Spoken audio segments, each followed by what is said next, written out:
দেশের খাদ্যপণ্যের সরবরাহ ব্যবস্থা তদারকি করতে ফুড সিস্টেম ড্যাশবোর্ড চালু করেছে সরকার। এর মাধ্যমে যে কোনো পণ্যের উৎপাদন থেকে শুরু করে মজুদ কিংবা বাজারজাত পর্যায়ের তথ্য স্বয়ংক্রিয়ভাবে জানা যাবে। রোববার রাজধানীতে এক অনুষ্ঠানে এই কার্যক্রমের উদ্বোধন করা হয়। ওয়ালটন ফ্রিজ কিনে অনেকের মতো আপনিও হয়ে যেতে পারেন মিলেনিয়াল। সেরা পণ্যের সেরা অফার।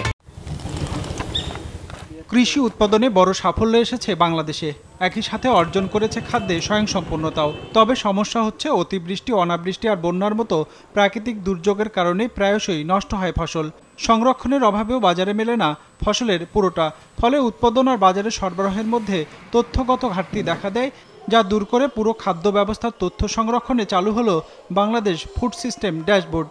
আজ থেকে গবেষণা, পলিসি তৈরি এবং ওয়েবসাইটের মতো গুগলের মতো যে কোনো খাদ্য ব্যবস্থাপনার তথ্য পেতে আমরাও এক ক্লিকে জেনে যাব রংপুরের ধান উৎপাদন কত, মুন্সিগঞ্জের আলু উৎপাদন কত, বিভিন্ন বিষয়ে কিন্তু তথ্যগুলো ড্যাশবোর্ডে আমরা পেয়ে যাব। এটা একটা পূর্ণাঙ্গ ওয়েবসাইট আছে। অনুষ্ঠানে জানানো হয়, দেশের জেলা আর উপজেলা পর্যায় থেকে খাদ্যশস্য উৎপাদনের সঠিক পরিসংখ্যান পাওয়া যায় না, ফলে দেশের বাজারে নিত্যপণ্যের দাম ওঠানামা করে বছর জুড়ে। ড্যাশবোর্ডের এই উদ্যোগের মাধ্যমে খাদ্যপণ্যের সরবরাহের তদারকি করা যেমন সহজ হবে, তৈরি করা যাবে পণ্যের সঠিক পরিসংখ্যান। It will help, I think, not only the government of Bangladesh, but also us as development partner who are committed to support the agenda set forward by the government. This is the just beginning.